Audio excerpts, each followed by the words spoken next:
Gentlemen! Welcome back after Hanukkah. Okay, there's a lot to do over here. Yosef and his brothers, this story is so hard to understand, and if we understand it through the eyes of our childhood, we will not be able to take anything of it into our adulthood.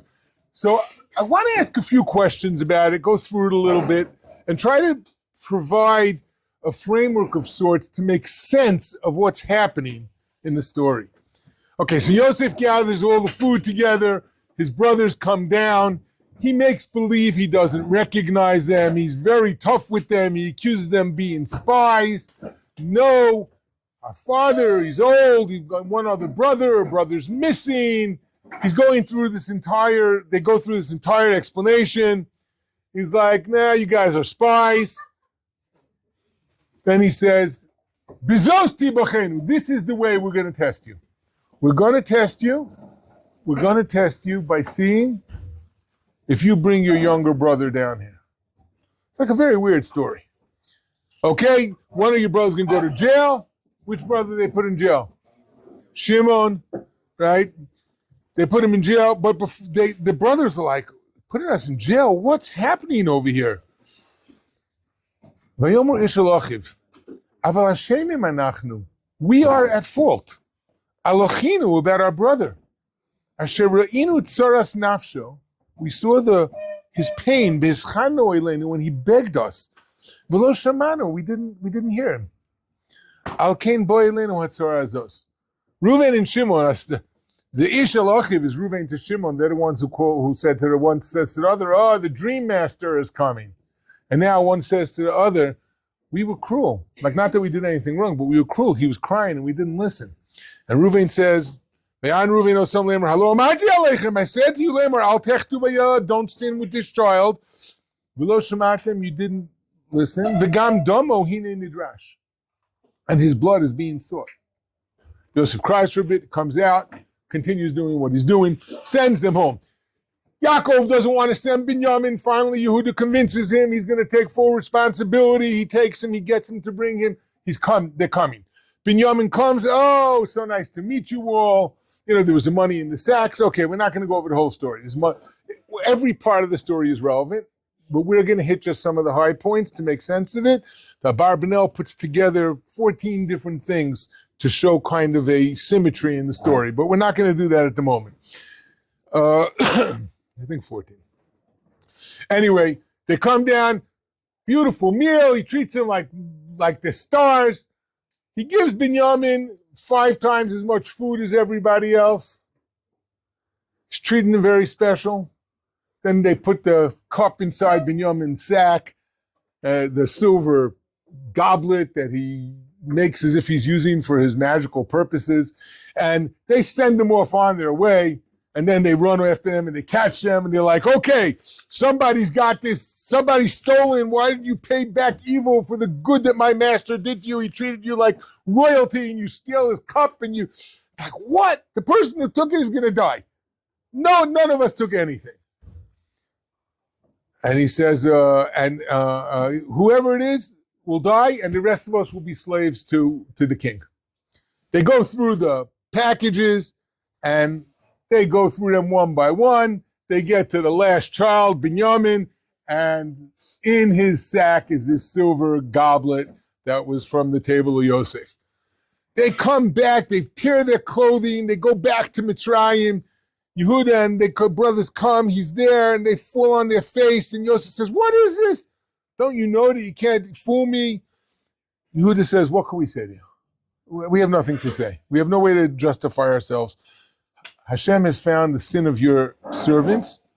We will all be slaves to you. We will all be slaves, whole family. And Yosef says, Chas v'sholom, I would never do something like that. The guy who stole it, he'll be a slave. And you go up peacefully.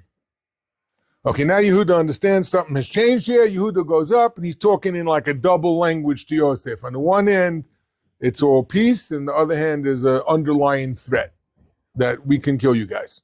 Don't do this. Okay, we spoke about that in the past. And now he says, you asked us. He goes over the whole story. My father, my poor father, what's going to be with him? He's going to die. And we cannot go up without him. 1 second, a minute ago, you said all 12 of us could be slaves. Now you're saying we can't go up without him. And then he says, I'll tell you what. I gave my father personal responsibility that I'm going to bring Yosef back. Let Binyamin back, thank you. Let me stay here as your slave and let Binyamin go home to his father. How could I go back up to my father without the child?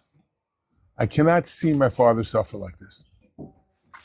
Yosef could no longer hold back.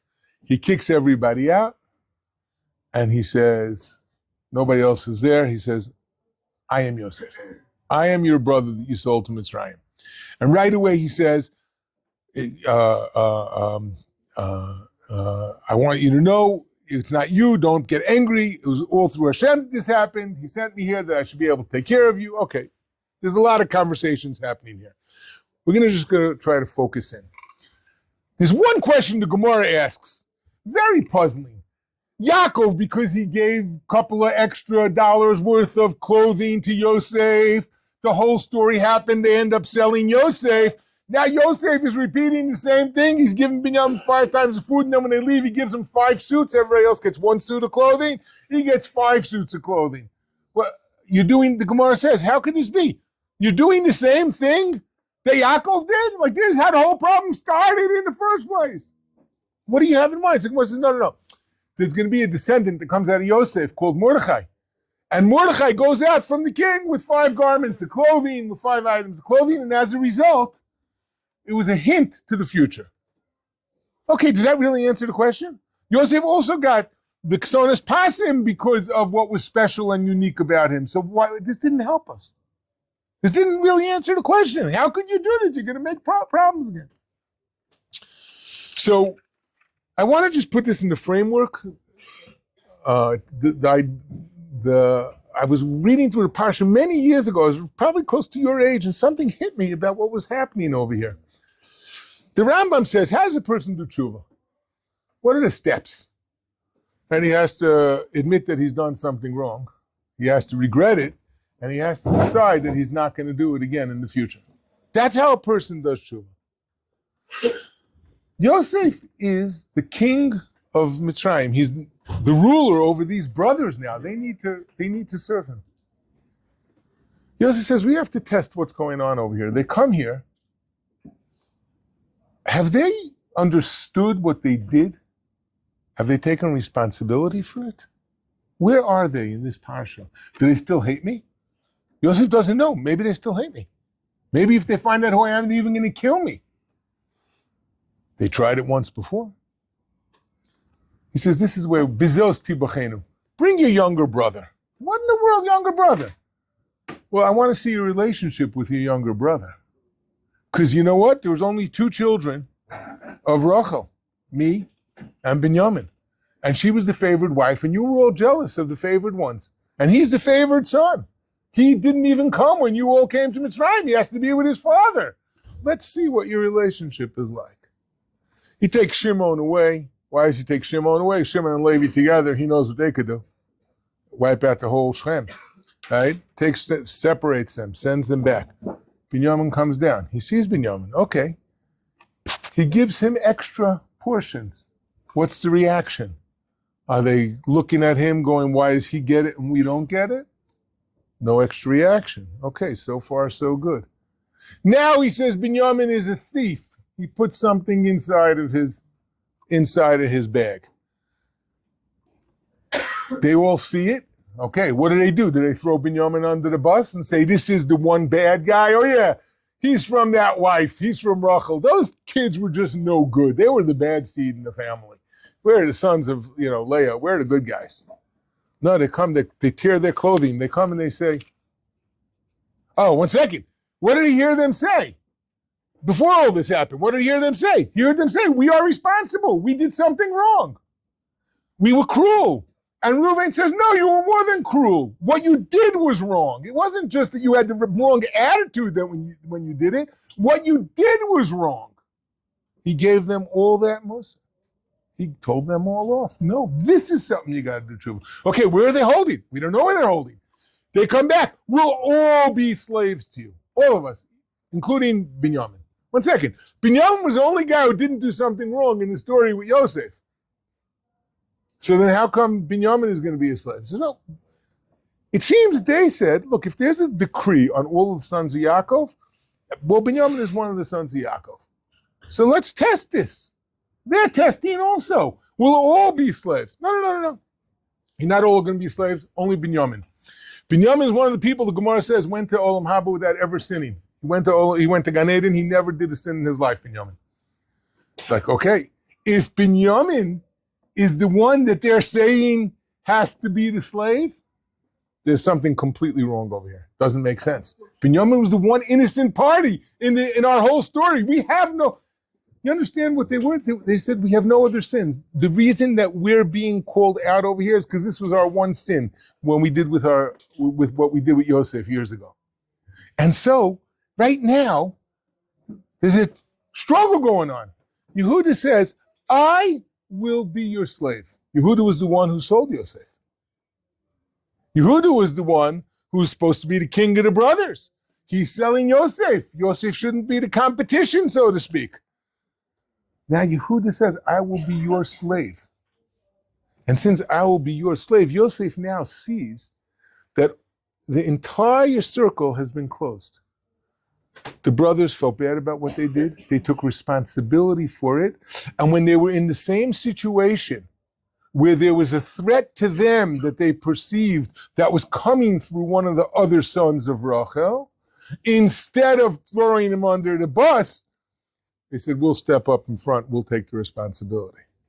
Yosef can't hold back anymore. He begins to cry. He empties everybody out of the room so as not to embarrass them. He begins to cry, and he says, everything that went on, all the difficulty that you've just been through, from the hunger to the sale, and what I've been through, from the sale, from the jealousy, to the hunger, to that you had no food, to needing to come down, to having the brother taken away from you, for thinking you were all going to be slaves, for thinking that your father's going to die of the pain. All of this that has gone on. I'm Yosef. It's all a charade. This is all part of the plan that Hashem had for us. And we needed to go through our journeys to fix whatever the piece was that we did wrong. And now the 12 Shvatim of Yaakov could all be together on the same page. Gentlemen, that's the message. Have a beautiful Shabbos.